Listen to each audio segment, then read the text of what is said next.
...27 de enero de 1945... El campo de concentración de Auschwitz es liberado por las fuerzas soviéticas. Mientras millones de sobrevivientes del Holocausto se movilizan en busca de refugio, sus verdugos huyen masivamente hacia distintos puntos del planeta. Cientos de criminales de guerra nazis, amparados en una poderosa red de escape internacional, logran llegar a la República Argentina, donde permanecerán ocultos por mucho tiempo.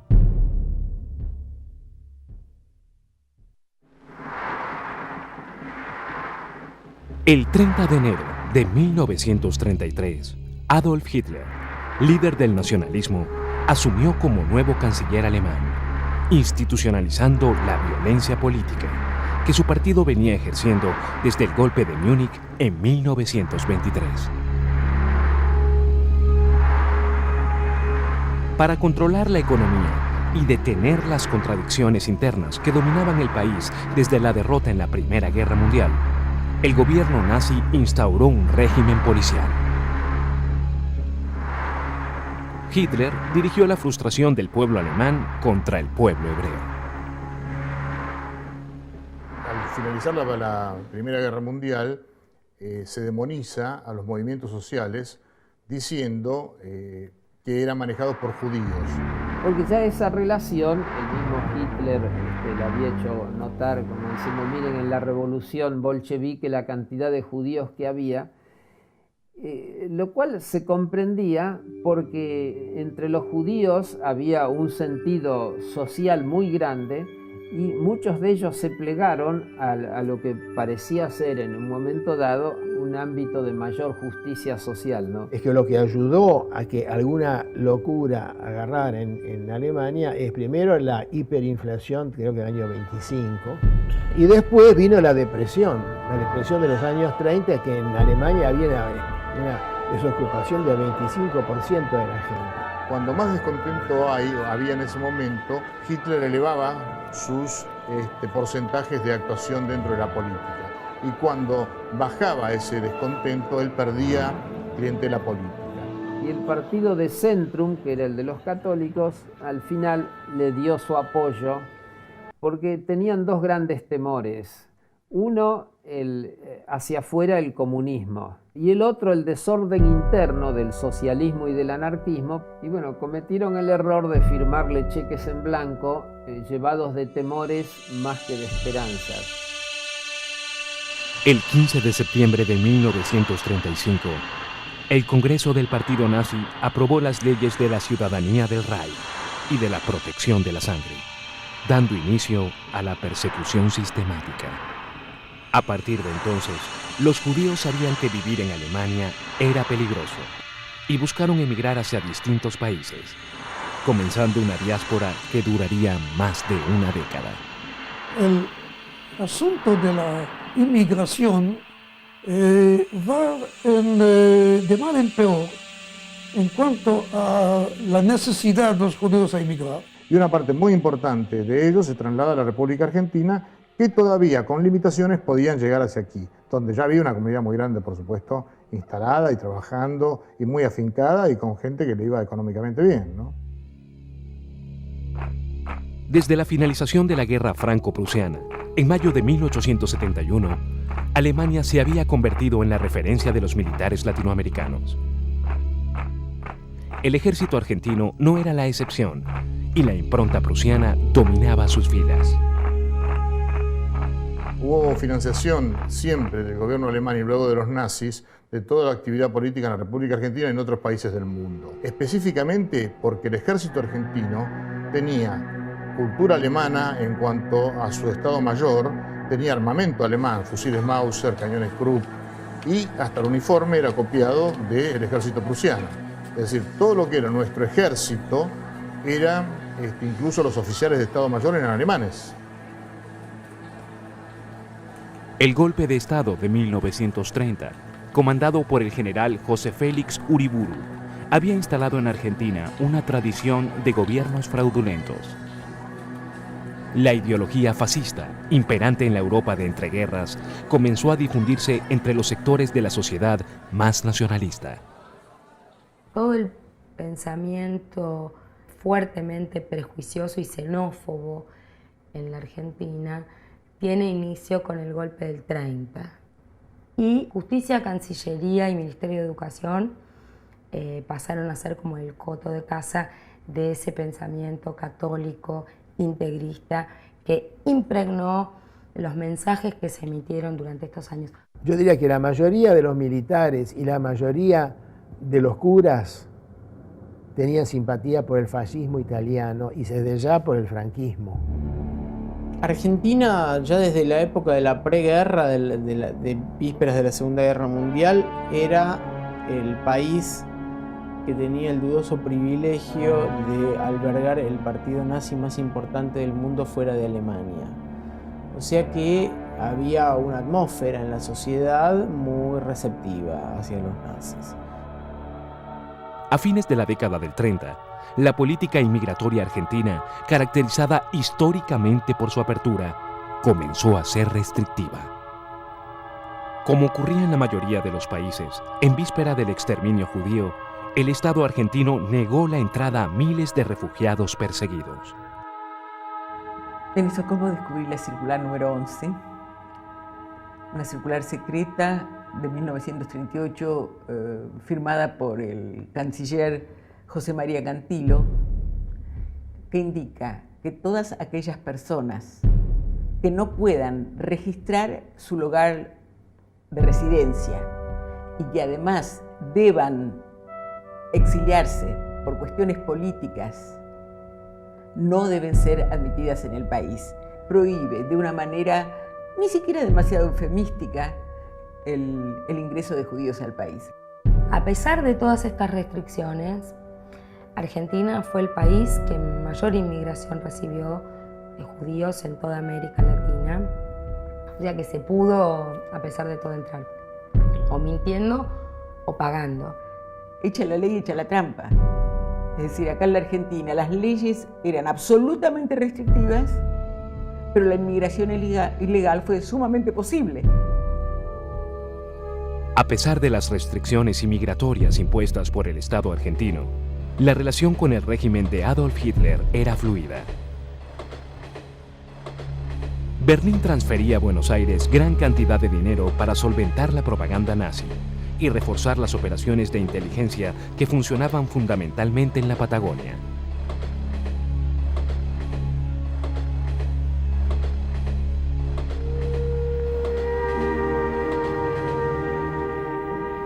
La Patagonia es la cuna del petróleo argentino. Antes de su descubrimiento, esta región de nuestra patria era un enorme desierto desolado y triste. Era como la vio Darwin cuando dijo de ella: tierra maldita. Desde siempre la Patagonia fue un elemento muy tenido en cuenta por los ideólogos alemanes, fundamentalmente por dos motivos. Como el petróleo para Alemania era uno de los elementos fundamentales en su política, carecía dentro de su territorio de petróleo, comienzan a tener, digamos, amplias ambiciones de ocupar lo que era la Patagonia, que por supuesto, como hoy, es un lugar con una población limitada. Al amanecer del 1 de septiembre de 1939, tropas de las Fuerzas Armadas alemanas cruzaron la frontera con Polonia, comenzando la invasión al país vecino. Hitler ordenó a sus oficiales preparar las tropas para invadir los Países Bajos y Francia. 3 días más tarde, el Reino Unido declaró formalmente la guerra al Tercer Reich. Pocas horas después, Francia hizo lo mismo, dando inicio a la Segunda Guerra Mundial. Durante los siguientes 6 años, la muerte reinaría sobre el planeta. En realidad lo que estaba buscando Hitler era ir avanzando hacia los pozos petroleros caucásicos. Ese era el objetivo número 1 de Hitler. E intenta, por supuesto, un pacto con Churchill, diciendo que en realidad lo que él quería era asesinar comunistas y acabar con la cueva de criminales que había en Moscú, según palabras de Hitler. Esto permite un acuerdo que es tácito entre Churchill y Hitler que dura solo al comienzo de la guerra.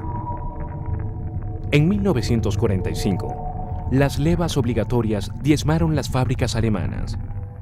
Los obreros marcharon al frente de batalla y la maquinaria bélica del nazismo se quedó sin mano de obra. En campos de concentración, millones de seres humanos, perseguidos por razones ideológicas, raciales y religiosas, comenzaron a funcionar como esclavos. Nosotros vivíamos en un pueblo muy cerquita de Varsovia. Cuando entraron los nazis, bombardearon nuestro pueblo y nos llevaron 50 kilómetros caminando hasta Varsovia. En el camino me pisotearon al lado mío a mi abuela, que era mi amor, que era algo muy especial para mí. Y cuando entramos, al poco tiempo nos encerraron con alambre de púa, donde fuimos masacrados, hacían racias, nos llevaban a los trabajos forzados en los caminos. No teníamos ni un poquito de agua, no teníamos lo que comer.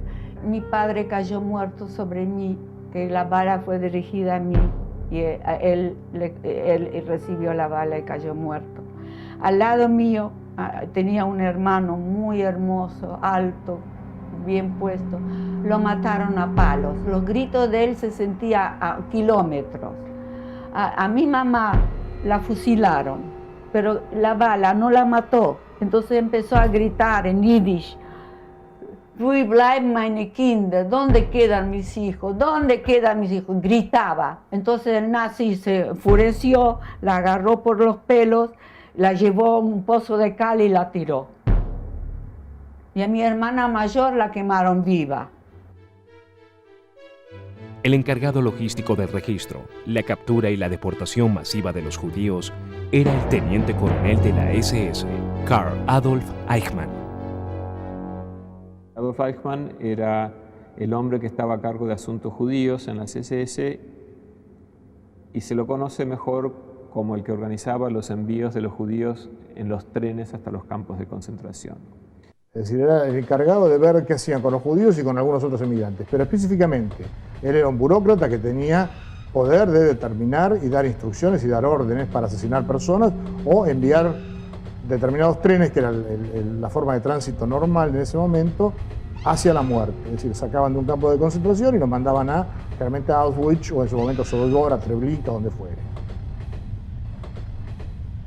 El responsable de determinar el destino de los seres humanos deportados al campo de Auschwitz por orden de Eichmann era un médico antropólogo, conocido entre los internados como el Ángel de la Muerte, Joseph Mengele. A Mengele le cabe haber trabajado en uno de los peores, de los lugares donde más crímenes se cometieron, que es Auschwitz. Él no solo experimentó con gente, sino que fundamentalmente era el encargado de separar a los chicos y a la gente de edad que, no pudiendo trabajar en las fábricas de la IG Farben Industrie, cita en Auschwitz, iban siendo separados e inmediatamente derivados hacia las cámaras de gas. Además se lo conocía porque él era un doctor que estaba obsesionado con el tema de los mellizos, porque creía que si él podía conseguir que todas las mujeres alemanas tuvieran mellizos, entonces podrían duplicar la cantidad de la raza superior aria alemana. Yo he visto a Mengele una vez, ¿no? Cuando estuvimos en Spandau West. Él vino a buscar gente para hacer experimentos. Era un bajito, con anteojos, con una mirada fría, dura, no de un ser humano, de un demonio. Abría vivos a la gente y hacía experimentos terribles.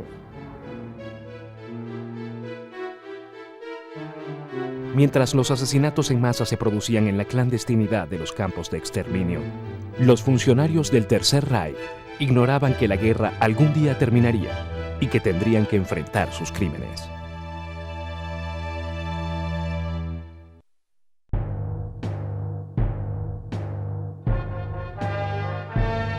El estallido de la Segunda Guerra Mundial generó disputas internas sobre la posición que debía adoptar Argentina en el escenario internacional. En 1943, el presidente de la nación, Ramón Castillo, mantenía la neutralidad argentina en el conflicto. Sin embargo, Ante la proximidad de los comicios electorales, Castillo manifestó su apoyo al candidato conservador y aliadófilo, Robustiano Patrón Costas. Al comenzar la guerra, en la Argentina había claramente dos posiciones. Y eso que se dio, que hubo dos Argentinas, y también se puede decir la Iglesia, hubo dos posiciones, unos más a favor de un lado que de otro.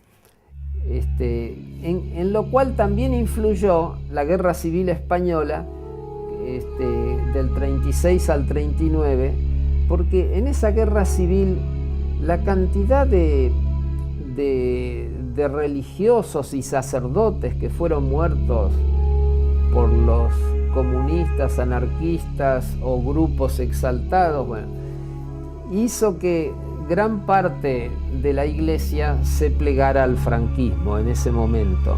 Y respecto del judaísmo, había grupos nacionalistas muy fanáticos, aún prescindiendo de la guerra, ¿no?, que sí, no sentían simpatía por los judíos y medio se los toleraba. Había gente que pensaban que la guerra iba a terminar en un empate, que iba a estar 4 grandes potencias. Entonces era la posibilidad para una quinta potencia sudamericana hegemonizada por la Argentina. De todos modos, la neutralidad también era extrañamente patrocinada por Inglaterra. Pero Inglaterra lo que quería era seguir recibiendo carne y alimentos de la Argentina, para lo cual tenía que llegar en barcos neutrales. El 4 de junio de 1943, el general Pedro Ramírez, con el apoyo de un grupo de jóvenes oficiales nacionalistas agrupados en torno al GO, realizó un golpe de Estado. El GO, uno dice que eran Grupo de Oficiales Unidos, otro grupo Obra de Unificación, y en fin, este grupo va formando poder dentro de la República Argentina y ocupan los lugares de mayor responsabilidad. Este grupo quería diferenciarse de los grupos tradicionales del ejército, no querían la figura de Justo, querían un cambio en la política argentina, eran nacionalistas, no nazis, sino nacionalistas, entendámonos bien. El grupo lo que era, quería mantener el control de las Fuerzas Armadas y que no apareciese ningún general salvador, sino ser ellos los que condujeran a las Fuerzas Armadas a una solución que no pasase por los carriles convencionales y tradicionales que habían mantenido el ejército hasta entonces. De modo que cuando se da el golpe militar del 43, que va a durar 3 años, la Iglesia no clama al cielo como clamaría hoy si hay algún tipo de golpe militar. Porque, a ver, entre una cosa y otra, esperemos a ver qué traen los militares. A lo mejor convocan elecciones más limpias, etc.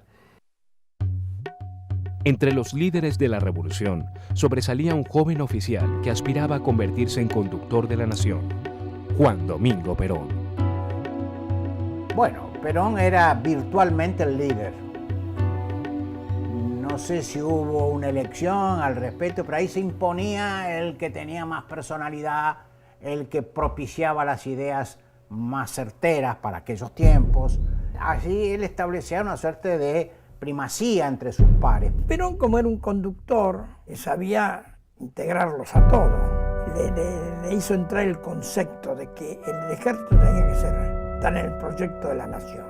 La nación era importante en su desarrollo armonioso y su crecimiento. Y que el ejército en eso podía cumplir una gran función. Perón era un líder con orientación favorable a Mussolini.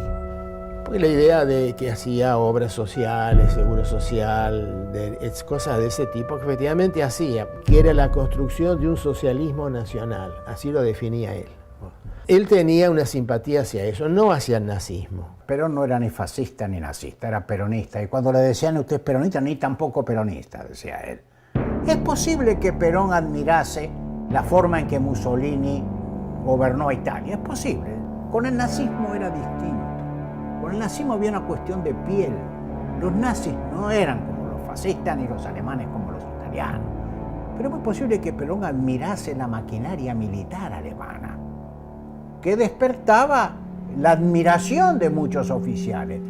Estamos hablando de técnica, de profesionalismo militar, pero no la ideología del nazismo.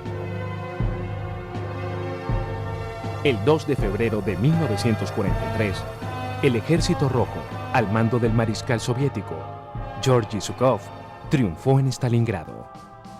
A partir de entonces, la retirada alemana sería progresiva y el avance soviético no se detendría hasta alcanzar Berlín, centro del poder del Tercer Reich. Los industriales alemanes, vinculados al régimen nazi, comenzaron a trasladar sus bienes hacia distintos lugares del planeta.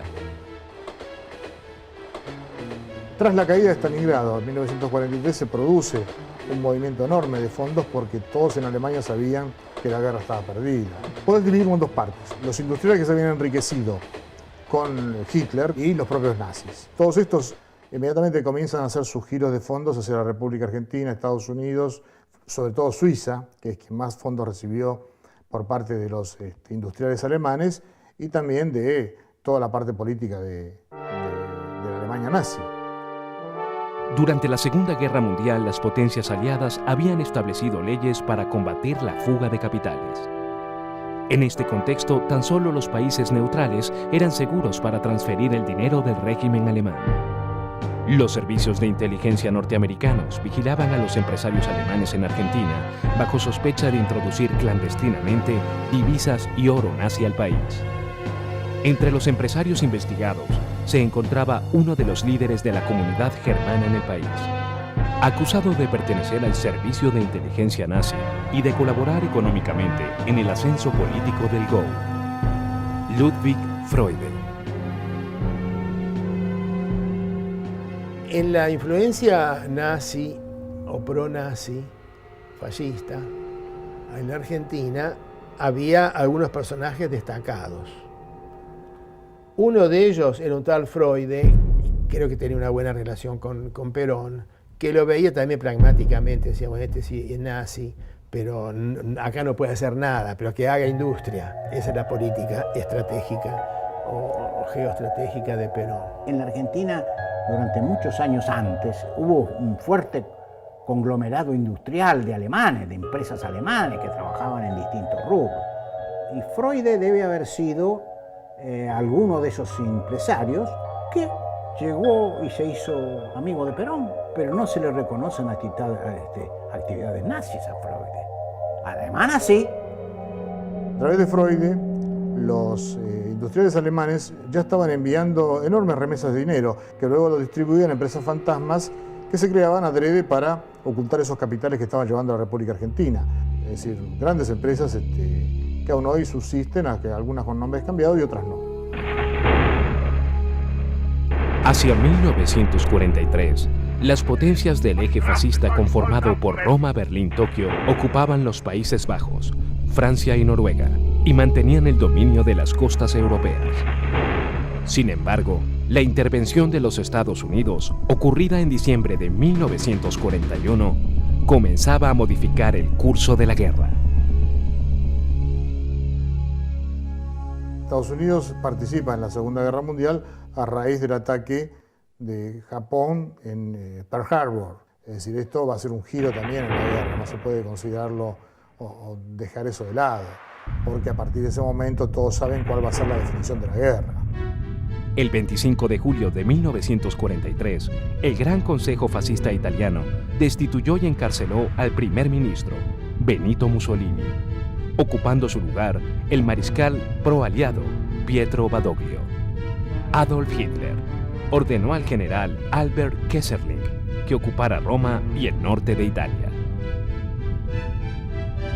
Mussolini luego es rescatado, digamos, del lugar donde estaba detenido en el Monte Sasso por Otto Skorzeny, por el nazi Otto Skorzeny, por órdenes de Hitler. Es llevado, yo creo que de malas ganas, a reunirse con Hitler y continúa la guerra con una Italia dividida. En el sur ya en poder socioeconómico y militar de los aliados y en el norte bajo una denominada República Socialista de Saló, que era la que estaba teóricamente bajo el mando de Mussolini, que no era otra cosa que en ese momento un títere de los nazis, ¿no? El 23 de marzo de 1944, la resistencia italiana detonó una bomba en la ciudad de Roma, matando a 33 soldados italianos que colaboraban con el ejército nazi. Al día siguiente, en las fosas ardeatinas, antiguas canteras de mármol de las afueras de la ciudad, 330 italianos fueron masacrados. Uno de los encargados de llevar a cabo la matanza era un oficial de la SS, residente en la capital italiana desde su ocupación y asiduo torturador de partisanos, judíos y comunistas. Erich Priebke.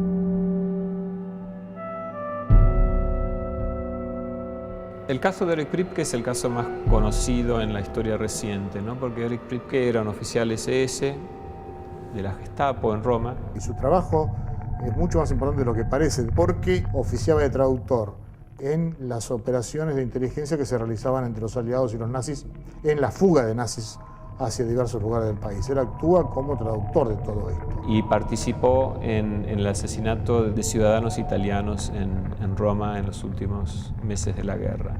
Hitler ordena por ese atentado una represión más que violenta. Quería matar a 50 o 100 personas por cada muerto. Y Hitler dio la orden, pero tienen que morir 10 italianos por cada alemán que murió. Y en una forma totalmente cruenta, se los hace arrodillar dentro de unas antiguas minas abandonadas en las cercanías de Roma, y en plena oscuridad, iluminados por antorchas, comienzan a fusilar a la gente. El 3 de noviembre de 1944, Joseph Mengele ordenó la muerte de los últimos prisioneros en las cámaras de gas de Auschwitz. A los pocos días, mientras los nazis desmantelaban las instalaciones del campo de exterminio, evidenciando la inminente derrota alemana, Mengele y Eichmann abandonaron clandestinamente la región, iniciando su largo escape de la justicia. Entonces, cuando bombardearon ya la fábrica, bombardearon nuestras barracas, entonces se nos acercó un nazi y dijo: ustedes se tienen que ir de acá, porque acá van a entrar nuestros enemigos. Van a hacer una marcha, los vamos a llevar a Checoslovaquia, donde hay también fábricas de municiones. Nos pusimos en fila, 300, los que trabajábamos en esa fábrica, y empezamos a caminar. Los alemanes huían, de comer no había. Y cuando llegamos cerca de la frontera alemana, checoslovaca, de los 300 éramos 15. Cuando entraron los aliados y nos vieron a nosotros, los 15, muchos lloraban, muchos vomitaban, muchos se arrodillaban y decían: no puede ser, no puede ser, no puede ser, hasta que nos llevaron a todos al sanatorio. The Red Schoolhouse at Reims, France, as peace is signed with German General Jodl acting for the remnants of the Nazi government. Jodl, for a few hours, was the chief of staff of the German army, while de Führer's successor, Admiral Dönitz, was strangely missing. This is the news that electrified the world: unconditional surrender. Ahí los alemanes firman la rendición, que luego se ratifica en Berlín un par de días más tarde. Se lo llamó el Día de la Victoria. Ahora bien, la Segunda Guerra Mundial no finaliza con la rendición de Alemania, porque continúa en lo que se llamaba el Teatro del Pacífico. Es decir, Japón todavía seguía peleando hasta agosto de 1945, cuando Estados Unidos decide lanzar las 2 armas atómicas. Posteriormente a recibir semejantes artefactos nucleares, Japón se rinde incondicionalmente, llegando así a finalizar la Segunda Guerra Mundial. 6 millones de judíos, 4 millones de prisioneros de guerra soviéticos, 3.500.000 polacos, 1.500.000 disidentes políticos, 800.000 gitanos, 300.000 discapacitados y 250.000 homosexuales habían sido exterminados. El horror que había sacudido al mundo comenzaba a salir a la luz, pero los responsables del genocidio pretendían permanecer en las sombras.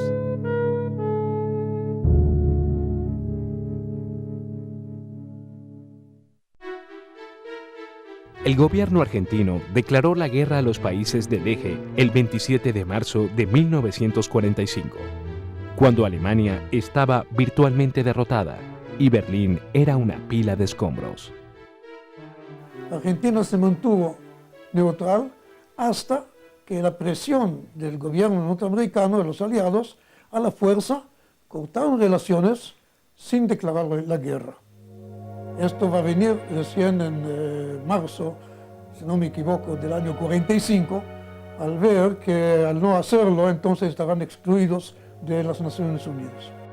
Pese a todo lo que se dice, Perón fue bastante ecléctico, fue bastante equilibrista. Tan es así que sus enemigos le reprochan que el día que el gabinete rompe relaciones con Alemania, él sale riendo a carcajadas. Entonces lo acusan de hipócrita, de falso, de traidor, los elementos más apegados a una posición nacionalista extrema y contestataria de los Estados Unidos y de Gran Bretaña.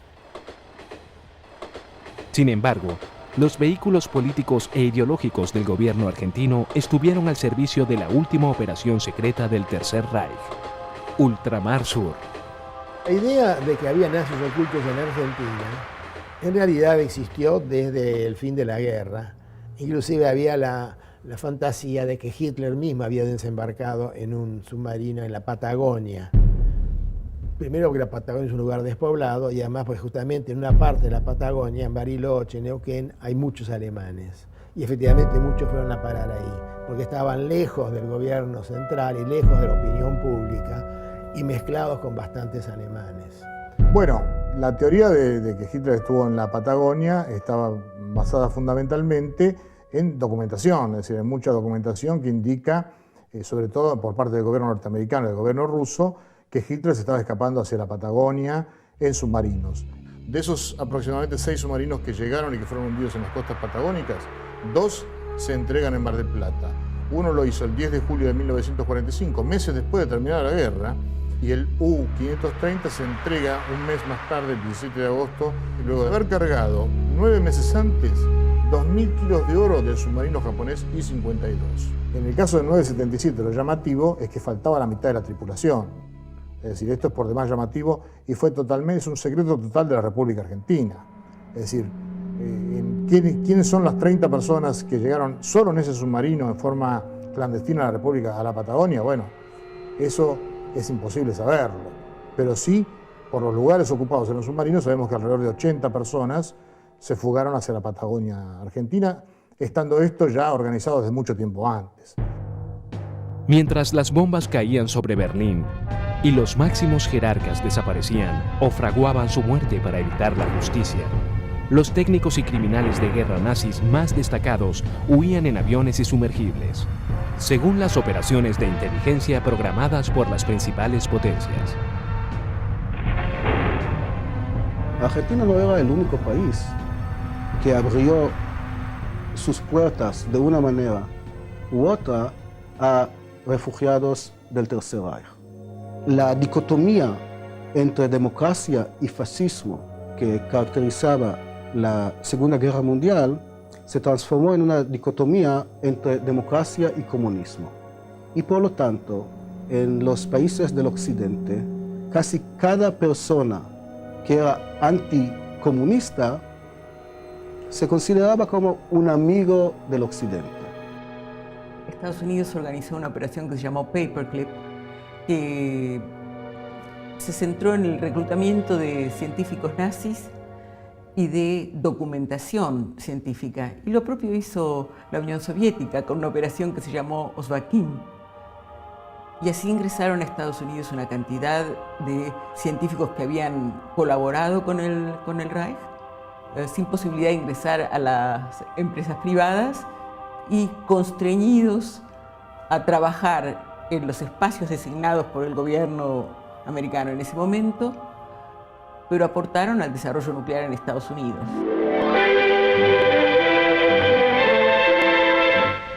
En route to prison camps throughout the United States, 3,000 German prisoners of war arrive in New York.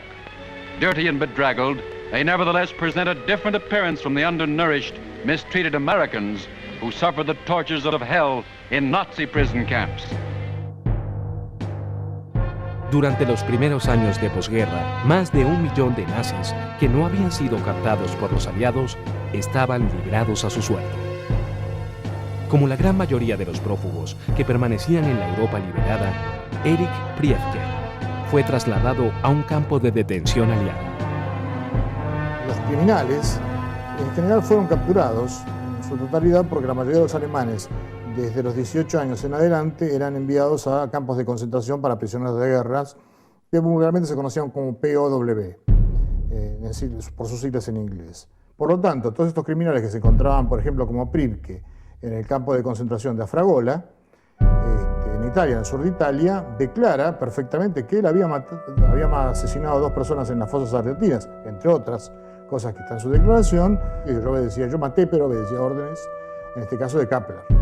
Y así entonces, ¿qué hicieron? A quien se juzgó fue a Kappler, pero no a todos los demás, que él menciona en su declaración perfectamente bien quiénes eran. A medida que la Guerra Fría fue avanzando, es decir, a medida que se hace más evidente la contraposición capitalismo-socialismo de la Unión Soviética, van saliendo de estos campos de concentración y se les consiguen pasaportes o visas para que se dirijan a muchos lugares del mundo. Terminada la guerra, infinidad de solicitudes de defunción inundaban los tribunales europeos. Miles de hombres que jamás habían regresado del frente de batalla permanecían desaparecidos. Despojado de la ropa de la SS, Mengele adoptó la identidad de un médico militar alemán y se unió al ejército en retirada. Mengele fue el otro criminal que se encontró en una situación muy complicada después de la guerra y vivía oculto, viviendo en campos, muy oculto. En el caso de Mengele la situación era mucho más fácil porque el padre era millonario, tenía una empresa que se dedicaba a la producción de maquinarias agrícolas. Y si bien desde épocas anteriores a la llegada de Hitler al poder, este hombre ya vivía holgadamente, con la llegada de Hitler hace muchísimos negocios, por lo tanto su poder se incrementa mucho. Es una familia muy adinerada de Alemania, o sea que él tuvo siempre el apoyo económico de su familia. Para la casa de sus padres, en Günzburg, en Alemania, y se quedó escondido hasta que las cosas fueran calmándose y se pudieran venir para acá. Los estruendos de la guerra se aplacaban y la tensión entre los Estados Unidos y la Unión Soviética evidenciaba el comienzo de la Guerra Fría. El creciente poder mundial de la Unión Soviética generaba en algunos sectores del Vaticano la certeza de una inminente invasión comunista. Parte de la Iglesia contribuyó a la huida, ¿no? A través de lo que se denominó la ruta de las ratas, que es una ruta clandestina de fuga que salía, tenía el punto de partida en Europa y el punto de arribo en América del Sur. Y lo que había era la posibilidad, la garantía de poder salir de Europa, ¿no? Hacia un nuevo destino que le otorgara impunidad. La Iglesia realmente tenía componentes fuertes pro-fascistas.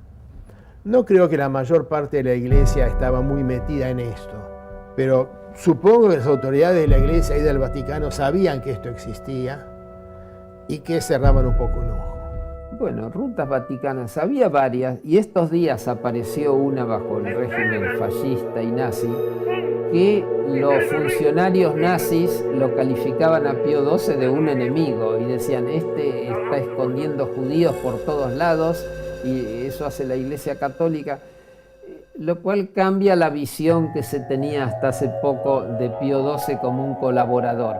Así que la Iglesia durante la guerra organizó redes para que pudieran desplazarse y con documentos falsos una serie de gente. Y yo creo que esas redes continuaron después de la guerra con los que eran perseguidos políticos, ahora del otro lado, podríamos decir. En algún caso, alguna persona puede haber tenido sus simpatías, pero lo que Pío XII autorizó al acabar la guerra era con sentido humanitario. En eso hubo una fuerte colaboración del Vaticano en el escape de esta gente, sobre pretexto de decir que reorganizaban una diáspora para equilibrar su presencia en distintos países del mundo. Al igual que en el caso de la Iglesia Argentina, el tema acá es que el Vaticano veía en el comunismo la amenaza más grave.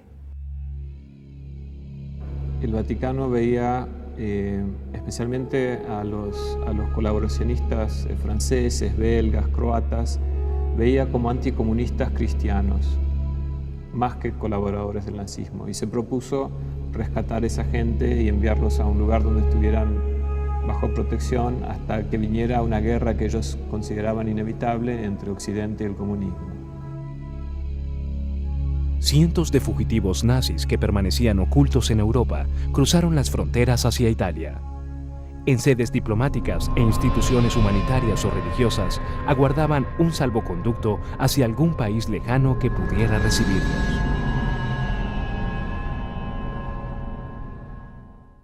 In Buenos Aires, 1 million Argentines line the streets as Juan Perón rides to inaugural ceremonies at the Government House and at the Chamber of Deputies.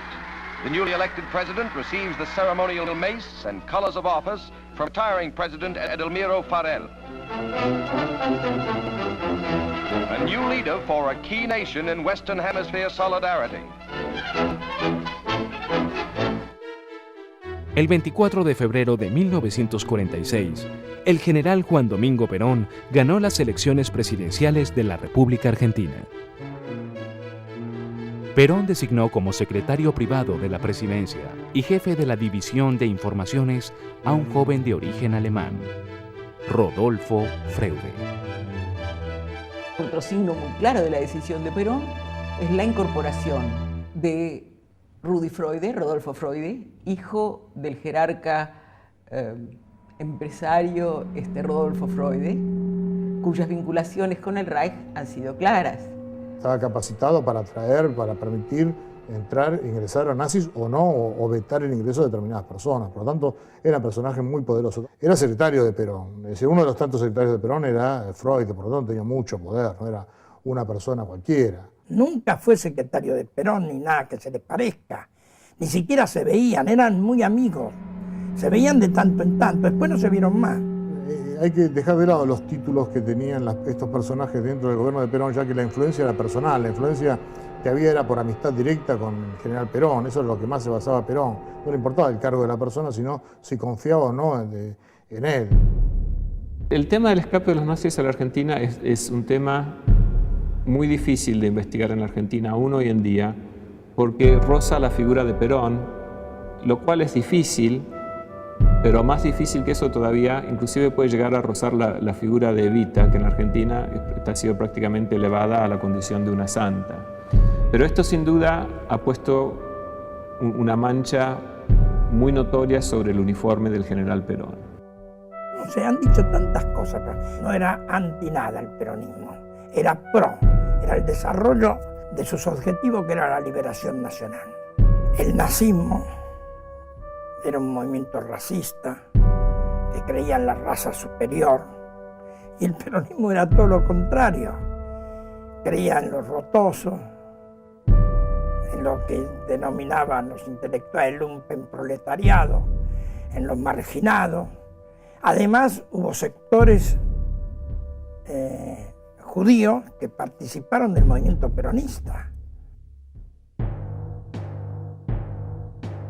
A comienzos de 1946, el cardenal argentino Antonio Caggiano, representante de la organización laica anticomunista Acción Católica, viajó a Roma. El cardenal Caggiano se reunió con autoridades del Vaticano y ofreció la ayuda argentina para recibir a colaboracionistas franceses del régimen nazi que permanecían ocultos en Europa. Sí, yo lo conocí, un hombre que fue hecho cardenal un poco porque es el que creó en la Argentina la Acción Católica, pero yo nunca le conocí ni la más mínima referencia a que de las palabras de él se pudiera deducir algo de animadversión hacia los de otra religión o hacia los judíos en particular, no sé. El cardenal Caggiano viaja a Roma y en nombre del gobierno argentino le ofrece al Vaticano traer a la Argentina la gran cantidad de criminales franceses que había en Roma que estaban siendo protegidos por el Vaticano. Caggiano le escribe una carta al cardenal francés Tisserand diciéndole que Argentina está dispuesta a recibir a todas aquellas personas que por sus conductas y adscripciones políticas pudieran ser sancionados por sus vecinos y compatriotas. Bueno, yo no sé si en la carta ponía que eran nazis o simplemente es posible que hayan existido cartas porque la red esa que derivó hacia la Argentina, que era considerado un país de inmigrantes todavía, cantidad de gente se vino espontáneamente de Europa a la Argentina buscando un futuro mejor.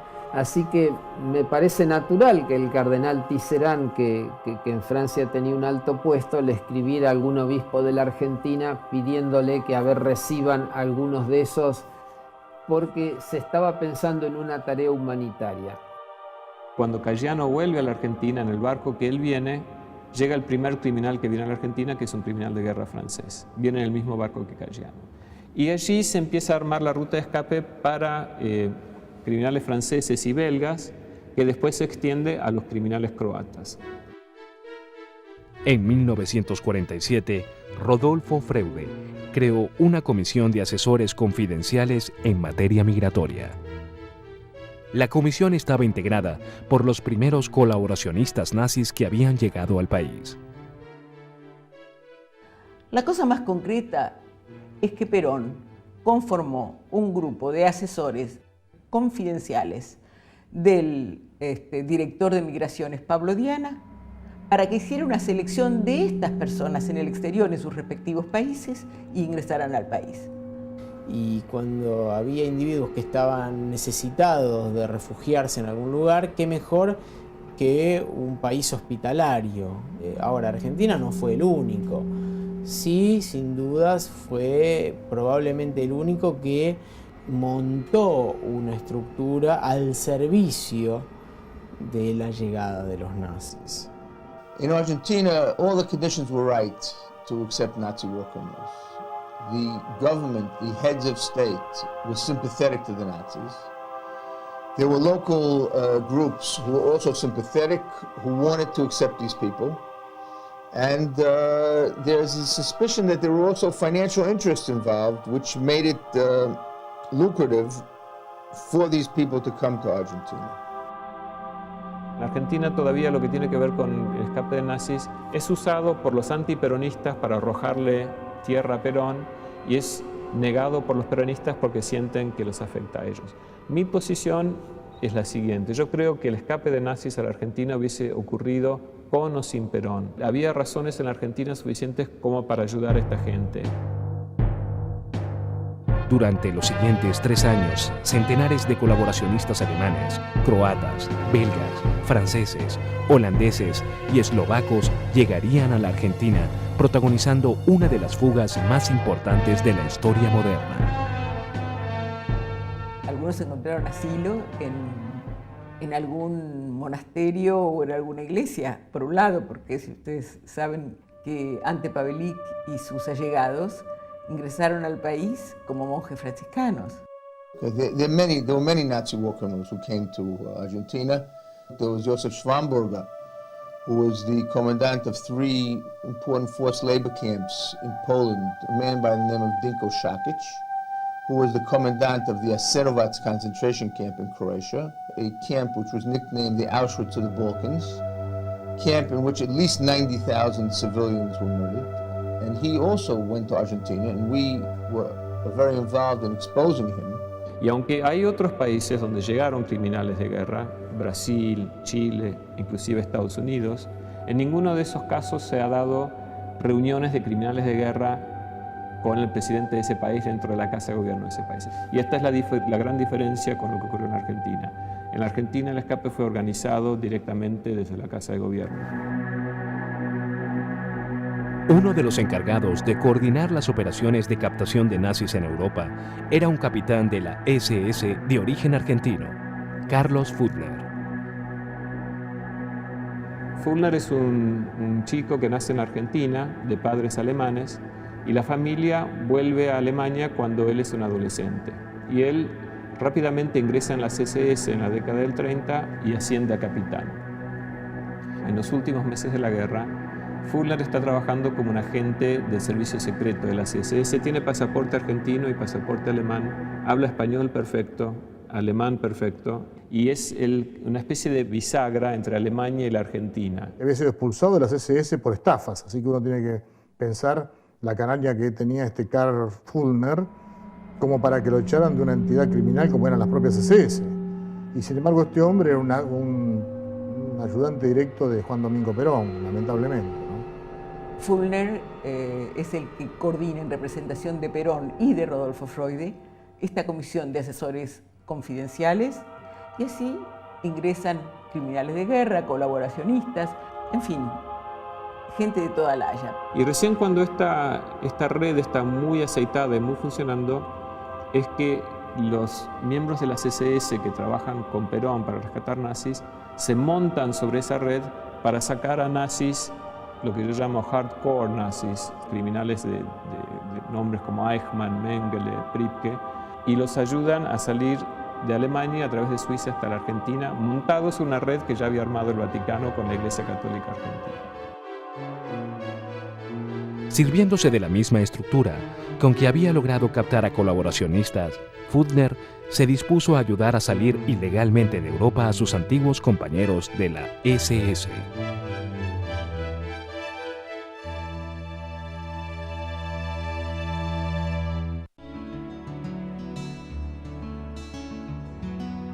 En 1947, el gobierno justicialista lanzó el primer plan quinquenal, orientado al crecimiento industrial y militar de la nación.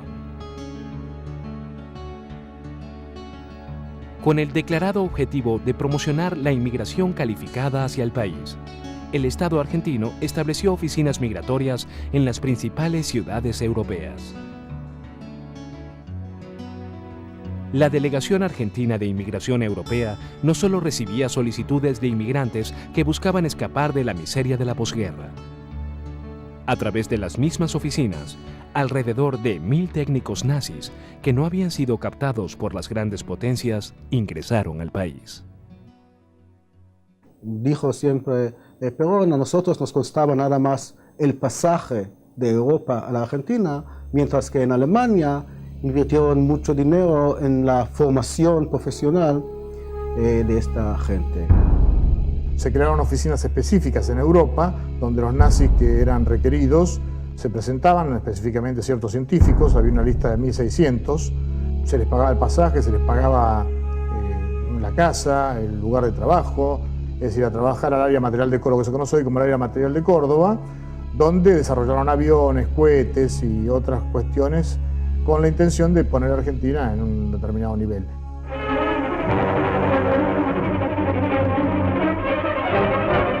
Invitados por el profesor Ronald Richter, llegamos a Huemul, asiento de la Planta Nacional de la Energía Atómica. Así entramos en contacto con el nuevo mundo científico que funciona en la pequeña isla que tiene en el doctor Richter a su ilustre propulsor, merced a la comprensión y apoyo que le prestara como conductor de la nación el presidente de los argentinos, General Perón. Pero lo mismo hizo Estados Unidos. A los técnicos y científicos alemanes, si no constaba que hubieran cometido un delito, se los llevaban y en algunos casos disminuyeron las penas de condenados en el juicio de Nuremberg porque les interesaba que algunos de ellos, como el de la fábrica Krupp, volvieran a producir. Por supuesto, la mitad de los científicos eran criminales de guerra. Uno de ellos es el caso de von Braun, ¿no? Quien había desarrollado en Alemania la bomba voladora B-2 y luego es el jefe del proyecto de la NASA. Lo cierto es que los científicos fueron captados en su mayoría por los Estados Unidos y la Unión Soviética, y en América del Sur y en la Argentina particularmente recibimos a los criminales, básicamente.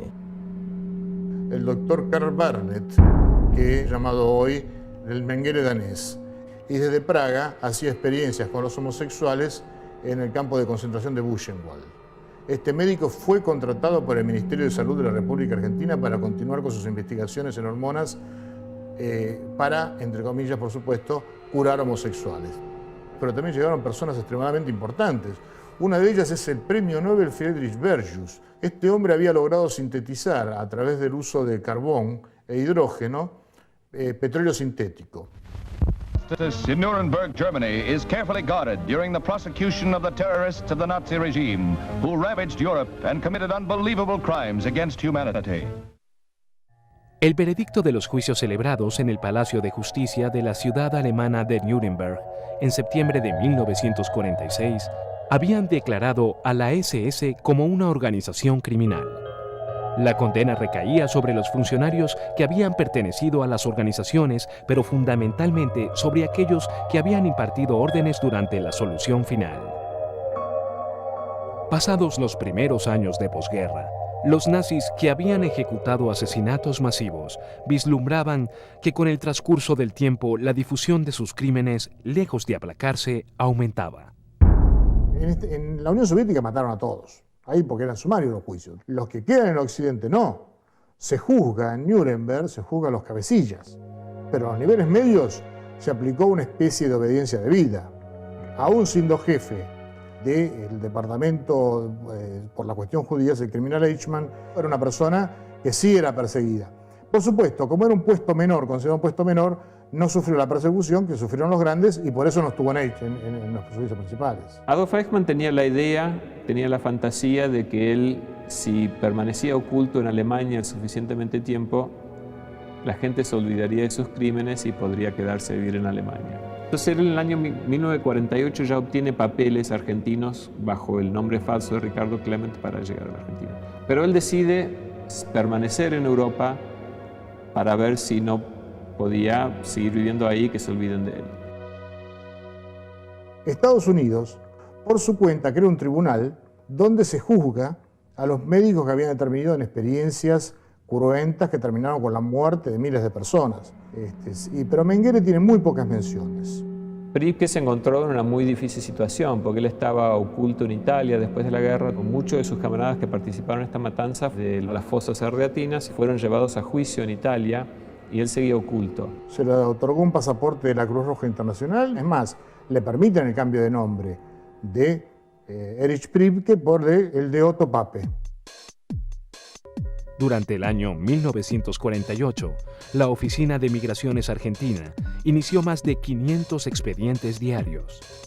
En la sede italiana de la Delegación Argentina de Inmigración, Carlos Fulner repartió permisos de desembarco.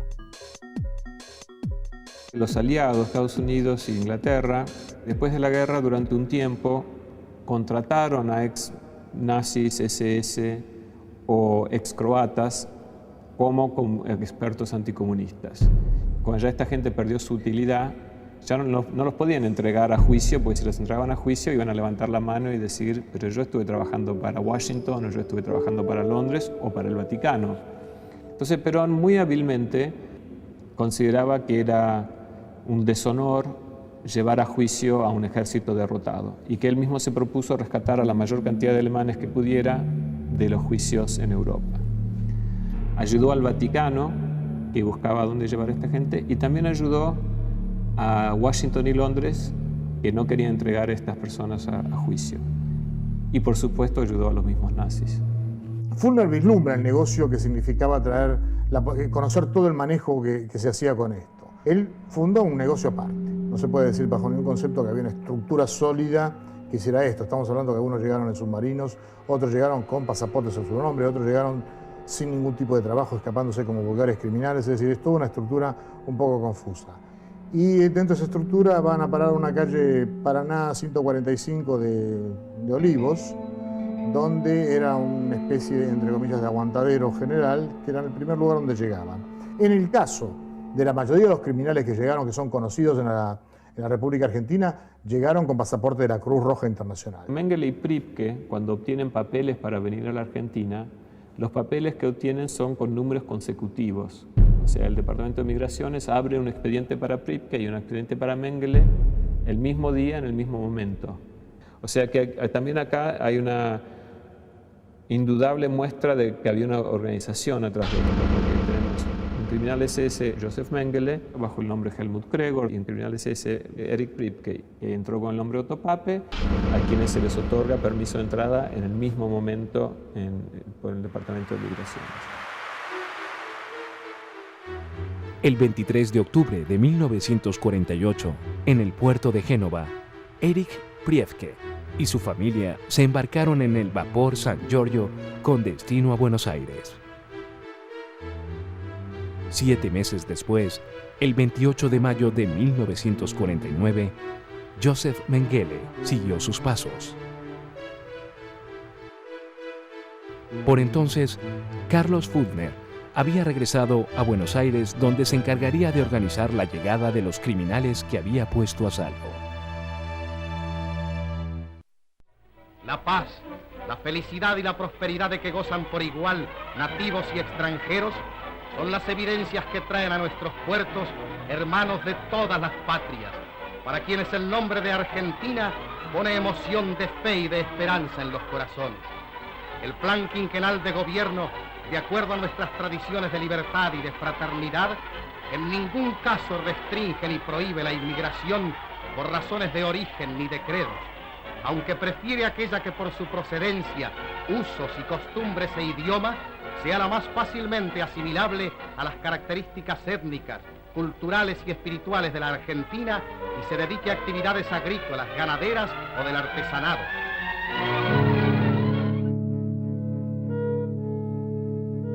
Durante el periodo de posguerra, ingresaron a Argentina entre 500.000 y 750.000 inmigrantes, de los cuales 50.000 eran alemanes y al menos 180 habrían sido criminales de guerra nazi. El 14 de noviembre de 1948, Erich Priebke llegó a Buenos Aires. Ante las autoridades migratorias exhibió su pasaporte internacional de la Cruz Roja a nombre de Otto Pape y declaró trabajar de mayordomo. Josef Mengele, alias Helmut Gregor, ingresó a la República Argentina el 22 de junio de 1949. Entre sus pertenencias se encontraba un maletín con muestras genéticas obtenidas en Auschwitz. Dada la característica del país de ser un foco anti-yanqui en América Latina, debido a eso, la emigración de nazis obviamente prefería venir acá y no a Estados Unidos. Cuando hablamos de alemanes y austríacos que entraron en la Argentina, 3/4 no se quedaron en la Argentina. Siguieron a otros destinos en Sudamérica, Bolivia, Paraguay, Chile, Brasil, etc. o regresaron a Europa. ערים כמו אוהנאו, שזה על גבול פרגוואי, ארגנטינה, או סנטה קטרינה בברזיל, שוב במשולש הגבולות של ארגנטינה, ברזיל, פרגוואי. כל אלה שימשו אטרקציה, כלומר אבן שואבת לגרמנים שבאו לשבת ולהתמקם על יד גרמנים שכבר היו במייל שם.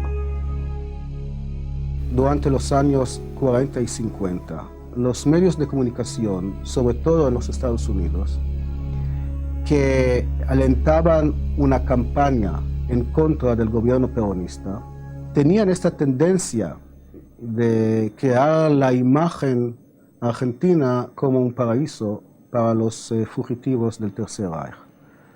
Me parece que hay mucha exageración en eso.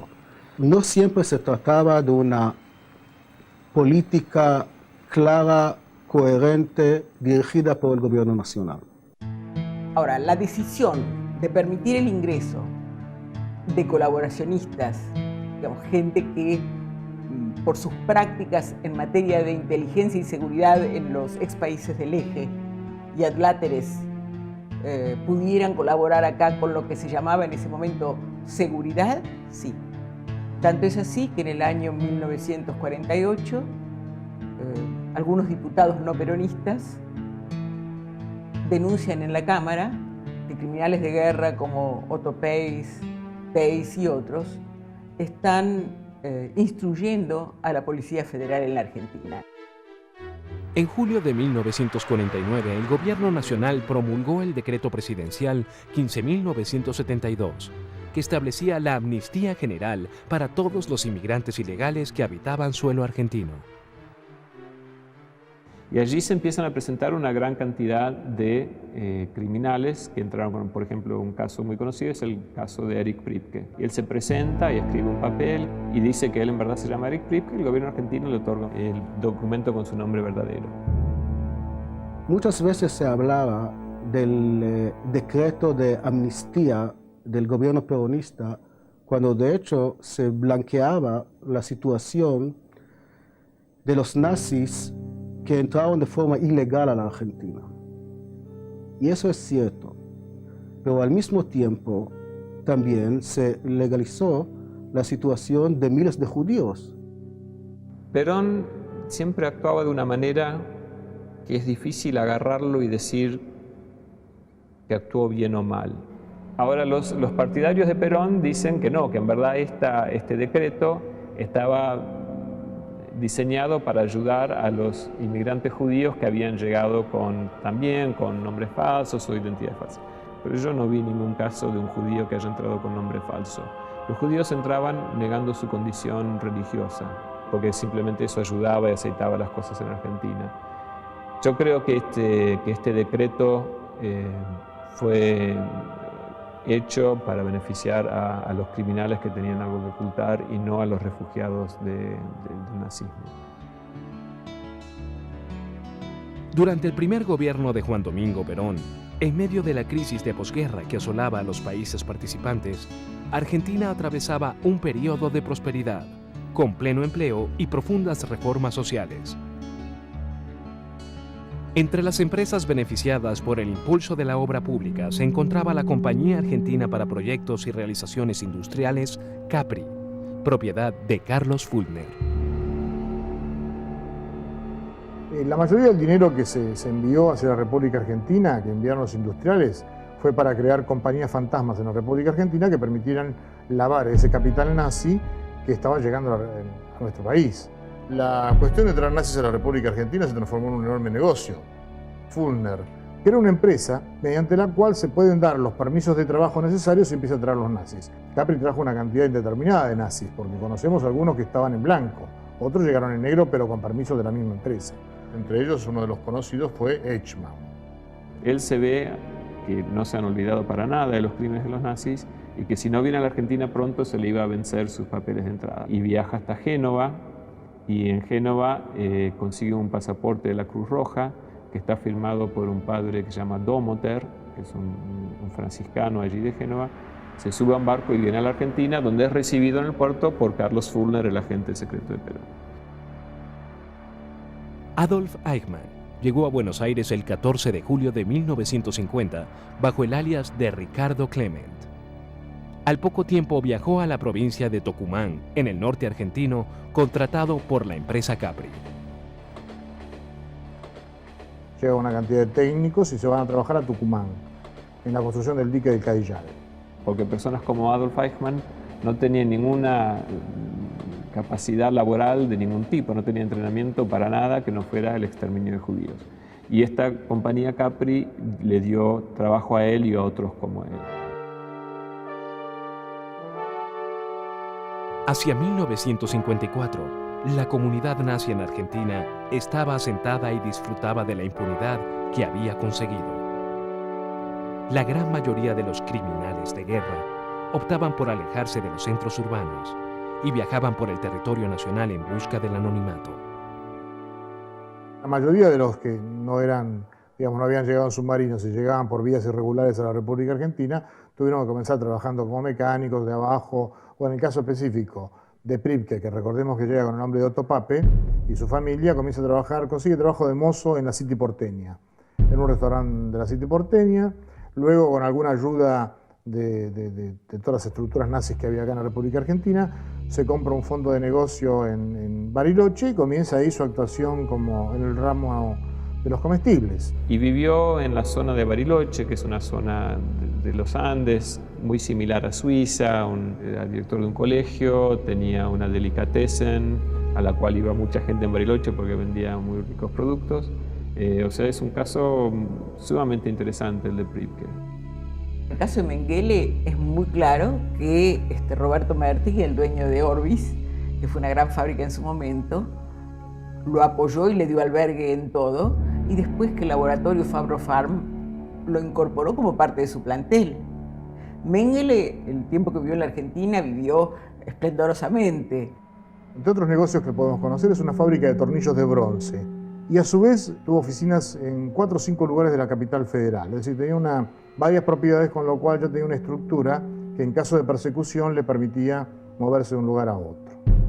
Listen, the most important thing that's involved here, no one expected these people to get important jobs. They couldn't get important jobs because they had to hide their identities. In other words, Adolf Eichmann was not living under the name Adolf Eichmann.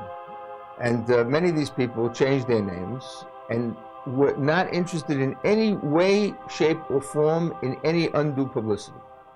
Because had they assumed any prominence, then that naturally would have attracted the attention of the Nazi hunters, of the governments that wanted to bring them to justice. Finalizada la Segunda Guerra Mundial, el problema de los refugiados en Europa, en su mayoría víctimas del régimen nazi, había sido crítico. En 1948, los judíos que habían sobrevivido al Shoah se habían trasladado hacia Palestina, donde se había asentado el Estado de Israel.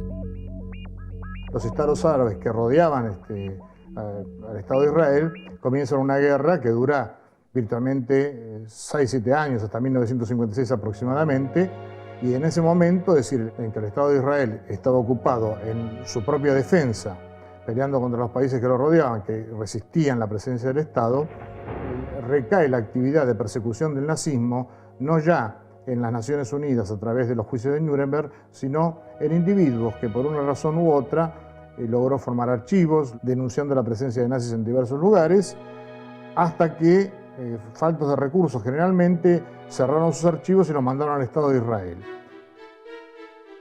Sin embargo, desde su fundación, Israel había protagonizado enfrentamientos militares con los países vecinos y postergado la denuncia activa del Holocausto.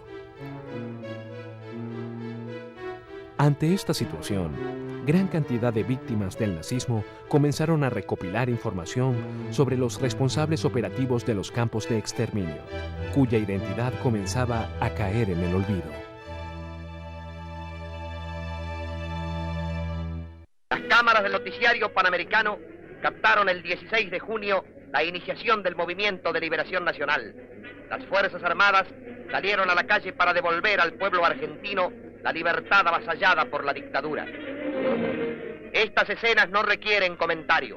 El drama que soportó el país hizo necesaria esta revolución libertadora, que no fue contra las instituciones, sino precisamente para salvar al pueblo de la soberbia de un dictador y el sometimiento a un régimen despótico.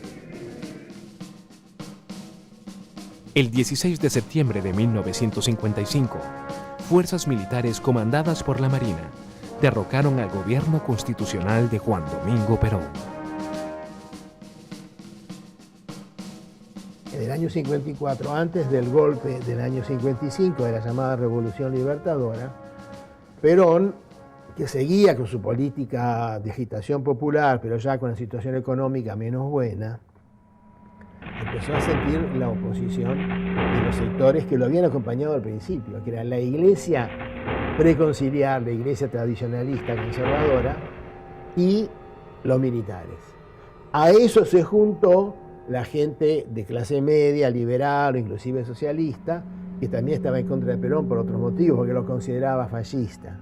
Perón empezó a mandar una serie de proyectos de ley al Congreso ya en marzo del 55, eran todos muy agresivos: separación de iglesia y Estado, ley de divorcio y otra serie de leyes que eran muy contra la iglesia. Entonces la iglesia se pasó al bando contrario. Entonces Perón, para combatir eso, tuvo que agitar a las masas, más que lo que sus propios compañeros militares querían. Entonces empezó a perder apoyo entre los propios grupos fascistizantes o así llamados nacionalistas, que lo apoyaron al principio, se fueron yendo, y los militares también dijeron, bueno, un poco está bien, pero esto es demasiado. Mañana se muere Perón y toda esta gente movilizada se vuelven comunistas. Y cuando uno de los nuestros caiga, caerán 5 de los ellos. Fue ese bombardeo, en el momento no se tomó conciencia, pero después se vio más que fue una atrocidad. Y bueno, el resultado fue que esa noche hubo quema de iglesias, unas 13 iglesias del centro de Buenos Aires, qué sé yo, San Francisco, La Curia.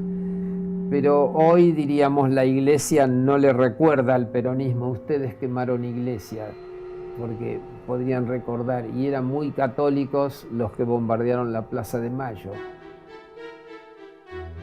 Durante el gobierno de la autodenominada Revolución Libertadora, el Servicio de Inteligencia del Ejército confiscó toda información relacionada con los nazis en Argentina. En poco tiempo, las nuevas autoridades sabían quiénes eran y dónde vivían los criminales nazis que habitaban en Argentina. Sin embargo, la protección del gobierno militar sobre los nazis continuó siendo efectiva. Hay una tendencia a pensar que los nazis llegaron a la Argentina y básicamente estuvieron protegidos por Perón, cosa que es cierto hasta un punto, pero también no menos cierto es que esa protección la siguieron teniendo con posterioridad al derrocamiento de Perón cuando fue la llamada Revolución Libertadora. Los católicos integristas que forman parte de la llamada Revolución Libertadora también tenían fuertes vínculos con personajes que actuaron en el periodo de Perón en relación con el ingreso de criminales de guerra. Y hacia fines del segundo gobierno peronista, esta gente ya tenía alianzas con los que iban a ser futuro gobierno. Lo que sucede es que para ese periodo histórico la demanda de países de refugio era mucho menor, pero también siguieron absolutamente protegidos en términos de que nadie los denunciaba y nadie los extraditaba, aunque hubieran pedidos de distintos países. Solamente entregan a 4 o 5, donde queda información del nombre con que habían entrado y con el nombre con que estaban figurando en la República Argentina, y eso permite la captura y el reclamo por parte de Israel y otras naciones de algunos nazis, pero muy pocos, hablamos de 3 o 4 personas. Tras el derrocamiento del presidente Juan Domingo Perón, Adolf Eichmann comenzó a trabajar como operario en una empresa automotriz alemana ubicada en la zona industrial de González Catán, en la provincia de Buenos Aires. Sería el último trabajo de su vida. En el periodo que Eichmann abandona Capri, deja de trabajar por la falta de nuevas obras públicas donde ellos generalmente trabajaban, el propio Fulner, a través de fondos reservados y fondos que había en la República Argentina para el mantenimiento de estos criminales, los va manteniendo mientras consiguen un nuevo trabajo y al final consiguen trabajar en Mercedes-Benz Argentina. En la liquidación de sueldos del año 59, él figuraba con su nombre supuesto, es decir, como Ricardo Clement. Cuando Eichmann es contratado, las acciones de la empresa estaban en manos del Estado argentino. Entonces, si bien todos dicen que con la Libertadora los nazis se fueron, esto en realidad es relativamente falso. Los que se fueron algunos científicos que el Estado argentino había contratado y como ya no había dinero para continuar con estos proyectos, se fueron. Without doubt, the most personally moving moment for Israeli troops was the capture of the old city of Jerusalem, the location of an ancient Jewish holy place, revered by the Israelis. The fighting over, thousands of joyous civilians, students, and troops streamed toward the Mandelbaum gates. It's the first time in 19 years that Jews have been allowed to visit and pray at the site of the ancient Temple of Solomon. Hacia 1956, el Estado de Israel había estabilizado su situación en la región y el gobierno había comenzado a recibir denuncias y a buscar a los nazis fugitivos. El servicio de inteligencia israelí, Mossad, no ignoraba que algunos países latinoamericanos habían servido de refugio de gran cantidad de nazis. Hacia mediados de los años 50, y cuando ya tenía apoyo de los Estados Unidos, comienza el Estado de Israel a buscar a ciertos nazis que ellos consideraban que eran los cabecillas que faltaban juzgar y juega un papel, por supuesto, fundamental. ובאמת, כאשר המודיעין הישראלי התחיל לחפש אחרי אקס-נאצים, ואז אחד המקומות הראשונים שחיפשנו היו בדרום אמריקה, מאחר וידענו והכרנו את המושבות הגרמניות שם. Israel used to have a special police unit to investigate these cases. Doesn't exist anymore. For a wide variety of reasons, in many respects, Israel has preferred to let the international Jewish organizations, like the Simon Wiesenthal Center, do the dirty work.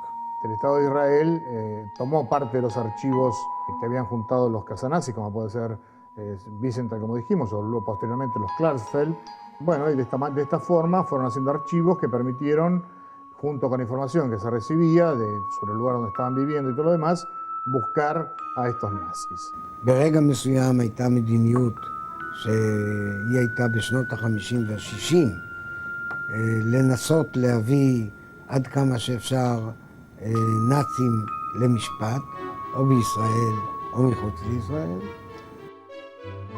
En noviembre de 1956, Joseph Mengele solicitó un pasaporte bajo su verdadero nombre en la embajada alemana en Buenos Aires.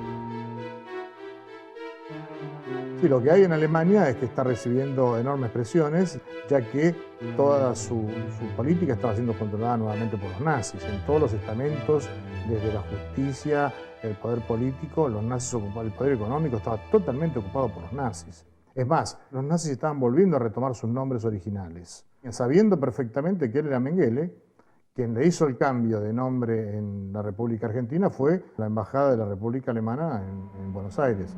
La embajada alemana le da un pasaporte con su nombre verdadero, Joseph Mengele. Inclusive él viaja a Suiza, viaja a Europa y vive con bastante libertad hasta el año 59, cuando las cosas cambian en Alemania y el gobierno alemán le pide a la Argentina su extradición. El 30 de septiembre de 1959, el juzgado alemán de Freiburg cursó el primer pedido oficial de extradición de la República Federal Alemana sobre Joseph Mengele. Alertado, Mengele huyó del país, perdiéndose para siempre.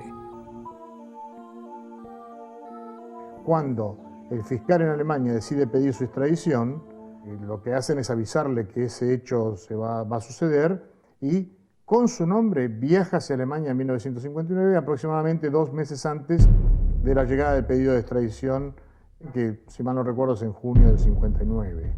Ahora bien, todo el mundo dice que Mengele huyó hacia Paraguay, porque estos eran trascendidos de la época que la propia embajada de la República Federal de Alemania tiraba hacia la prensa. Pero lo cierto es que la embajada de la República Federal de Alemania en Buenos Aires y la República Argentina sabían que en febrero de 1959 Joseph Mengele, con su nombre, con su pasaporte y con la última foto sacada, se dirigió hacia Alemania y no hacia Paraguay. ובאמת שנים לא, חיפשנו אותו אחר כך מספר שנים, אף פעם לא מצאנו אותו. כלומר, היינו בכמה נקודות שהיינו מאוד קרובים אליו, אבל ממש לא מצאנו אותו. Y ya en la década del 80 su vida ya no es lo que era, porque su familia ya en tal clandestinidad no lo puede apoyar económicamente. Y muere pacíficamente, muere de un ataque al corazón nadando en una playa en Brasil, lo cual no es una muerte demasiado desagradable, pero vivió sus últimos años en una situación de bastante pobreza y desamparo. Tengo mis dudas sobre si realmente el cuerpo de ese alemán encontrado allí en forma extraña y sin pruebas realmente ni testigos de los sucesos sea el cuerpo de Mengele. Hoy sabemos perfectamente por documentación argentina que en febrero de 1959 pidió permiso a la Policía Federal, trajo testigos, todos los pedidos los cumplió con su nombre y en febrero de 1959 viajó hacia Alemania.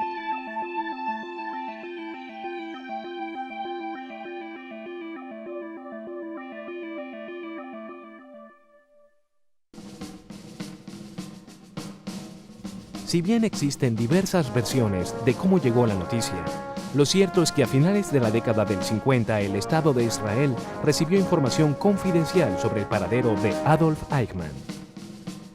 Hay diferentes versiones al respecto de quién lo delata. Una de las versiones muy fuertes que hay, que yo tengo testimonios bastante importantes, es que el Servicio de Inteligencia del Ejército directamente manda a Israel la información de que Eichmann está trabajando en la Mercedes-Benz y luego los israelíes lo capturan. Existe uno de los dichos, es la de un tal Herman, que algunas personas en Israel dicen que fue él el que lo delató. הבת שלו למדה בבואנוס איירס, בבית ספר תיכון, עם בנו של אייכמן, עם ניקולס אייכמן, והיא סיפרה את זה בבית, ואז האיש ישב יום אחד בסוף 58, בסדר? וכתב מכתב, את המכתב הראשון שהוא כתב, הוא כתב לבאואר, שהיה היועץ התובע הכללי של פרנקפורט באותה עת, וכך התגלגל המכתב גם לידינו. Simón Wiesenthal recibió una información sobre la presunta presencia de Eichmann en Argentina, hizo un contacto con autoridades israelíes y se pudo comprobar que efectivamente Clement era nada menos que Adolf Eichmann.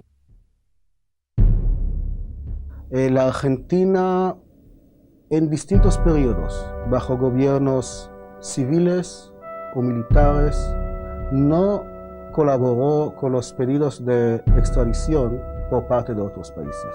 Ya desde el año 1946 el Estado argentino venía recibiendo una gran cantidad de pedidos de extradición de una gran cantidad de países y siempre los negaba.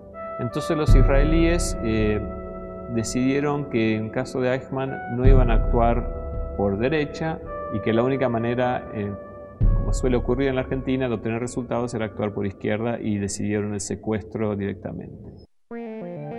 Entre abril y mayo de 1960, un comando especial del Servicio Secreto de Israel, dirigido por el jefe de operaciones Rafi Eitan, arribó secretamente a Buenos Aires.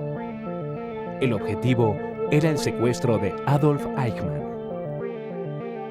Lo concreto es que se trató de un grupo israelí de 4 o 5 personas que llevaron adelante la acción, que había viajado a la Argentina dentro de un marco de distintas delegaciones mundiales que habían llegado al país por la celebración de los 150 años de la Revolución de Mayo.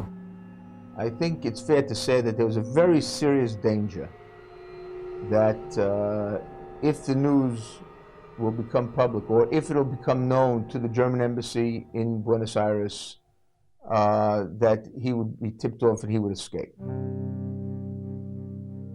וכראש אגף המבצעים של המוסד, של השב"כ, באותה עת, קיבלתי על עצמי את האחריות לפיקוד על המבצע בתוך תחומי ארגנטינה. היו למבצע 2 נקודות קריטיות. אחת, כיצד אנחנו לוקחים את האיש ומכניסים אותו לאיזשהו safe house, כלומר בית בטוח בתחומי בואנוס איירס, או בתחום בואנוס איירס או לידה. והנקודה הקריטית השנייה, איך אנחנו לוקחים אותו אחר כך ומעבירים אותו לישראל. El 11 de mayo de 1960, el grupo comando del Mossad interceptó a Adolf Eichmann cuando regresaba a su casa de la calle Garibaldi 6061, en la localidad de San Fernando, provincia de Buenos Aires. אנחנו חיכינו במערב קרוב מאוד לבית שלו. ידענו מעיכובים קודמים שהאיש מגיע בין 7 ל-8 בערב, מגיע לביתו, יורד מאוטובוס, בערך במרחק של 150, אולי 200 מטר מהבית. היה בית בודד, אנחנו חיכינו בשביל הזה, האיש הגיע, צבי מלחין, אחד המבצעים, התקרב לעומתו, תפס אותו, משה תבור ואני יצאנו לעזור לו, שלושתנו גררנו את האיש למכונית. כל זה מה שאני אומר לך עכשיו נמשך לא יותר מחצי דקה, בערך, אולי 40 שניות.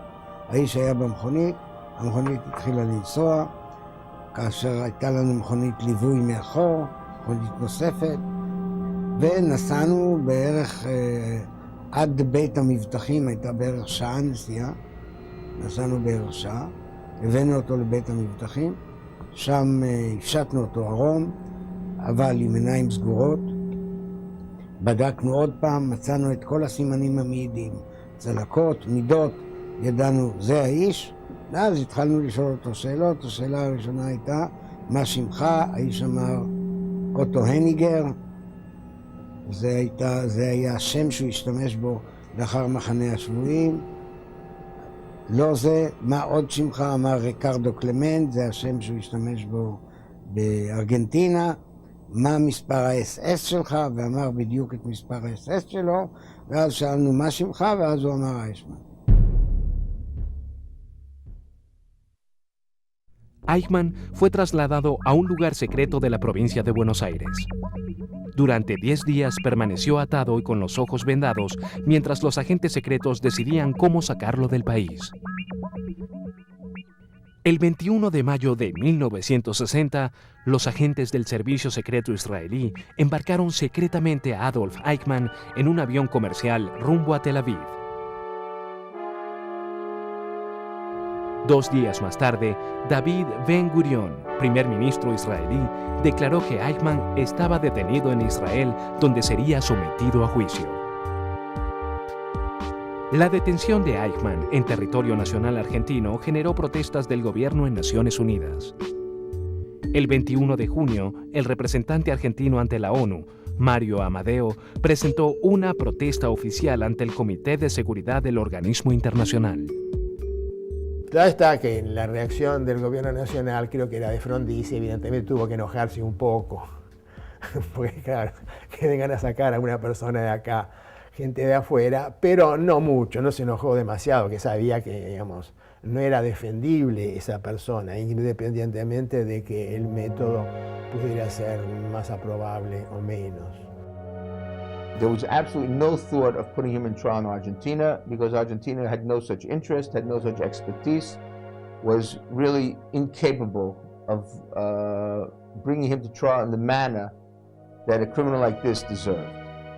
So it's true that Israel did something which really was not according to international law, but I think that there are certain times in the history of nations where you have to do certain things that under normal circumstances you wouldn't do.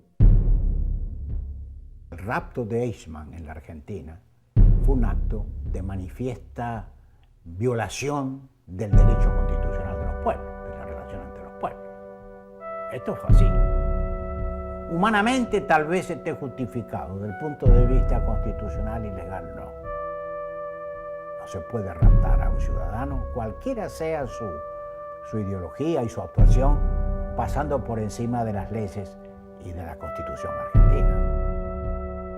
תראה, הכוונה מראש, כלומר לפי הנחייתו של ראש ממשלת ישראל דאז בן גוריון, הכוונה הראשונה הייתה להביא אחד מהנאצים שהיו קשורים בהשמדת היהודים באירופה, להביא אותו למשפט בישראל. זו הייתה המטרה, זו הייתה ההנחיה. לא חיפשנו נקמה, חיפשנו מה שנקרא תהודה עולמית לנושא.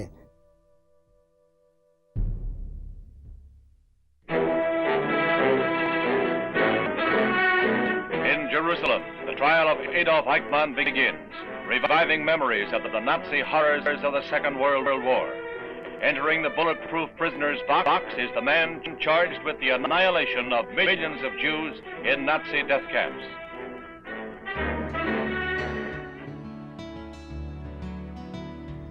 Eichmann fue declarado culpable y condenado a morir ahorcado. El 31 de mayo de 1962, Adolf Eichmann fue ejecutado en Jerusalén por el gobierno de Israel. Durante el juicio, se le preguntó al acusado si se sentía culpable de los crímenes cometidos. Eichmann respondió que no. Simon Wiesenthal, El casanazis, que había dedicado gran parte de su vida a la búsqueda de Eichmann, sostuvo que el juez tendría que haberle hecho la misma pregunta 6 millones de veces. Israel hizo justicia y yo creo que Dios estaba de acuerdo con esto. Hay muchos Eichmanns que todavía andan en este mundo y que están muy bien resguardados. במיוחד לאחר משפט אייכמן, רוב המדינות בעולם חוקקו חוקים לגבי נאצים שהיו קשורים בשואה. בשואה, לאו דווקא בשואה של ישראל, גם בשואה של הצוענים, או בשואה של ההומוסקסואלים, או של נכים, מה שהגרמנים עשו. אז חוקים כאלה בהדרגה חוקקו ברוב המדינות הנאורות בעולם, ואז במידה וגילינו איזשהו נאצי, אנחנו העדפנו להעביר אותו למשפט באותה ארץ. וזה קרה עשרות פעמים אגב. Fue recién después de la captura de Eichmann que la Argentina en algunos pocos casos empezó a otorgar pedidos de extradición. A comienzos de 1994, un equipo de la televisión norteamericana denunció la presencia de Erich Priebke en la ciudad de San Carlos de Bariloche, en la Patagonia Argentina. En noviembre de 1995, 51 años después de haber escapado de la justicia italiana, el ex capitán de la SS fue extraditado a Italia y trasladado a Roma para ser juzgado por su participación en la matanza de las fosas ardeatinas. A Priebke lo encontró un equipo de la televisión de Estados Unidos y el centro lo supo obviamente antes que la información se diera a conocimiento público. Se hicieron todos los contactos necesarios para que cuando el informe saliera al aire estuvieran listos todos los procedimientos para proceder, valga la redundancia, al arresto, ¿no? Cuando Priebke se ordena la extradición, al final de todo, la policía cuando sale de su caso lo abraza, incluso al pie del avión, cuando subían todos lo abrazan a Priebke, como diciendo que pobre nuestro camarada caído en desgracia, ¿no? Finalmente, el 7 de marzo de 1998, Erich Priebke fue condenado a cadena perpetua. Y Priebke ahora está bajo arresto domiciliario y quizás sea uno de los últimos nazis alemanes extraditados a la Argentina, porque los que quedan ya seguramente son demasiado viejos para extraditarlos.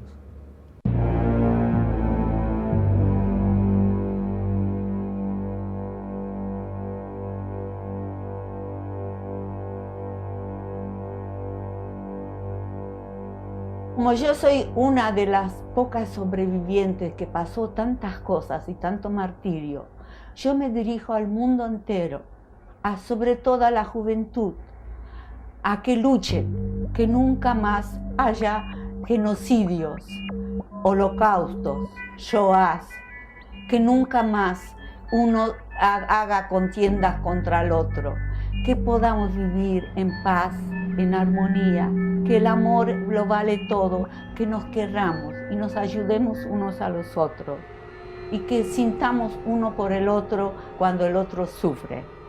Esto es un legado que mando a la humanidad y a la juventud.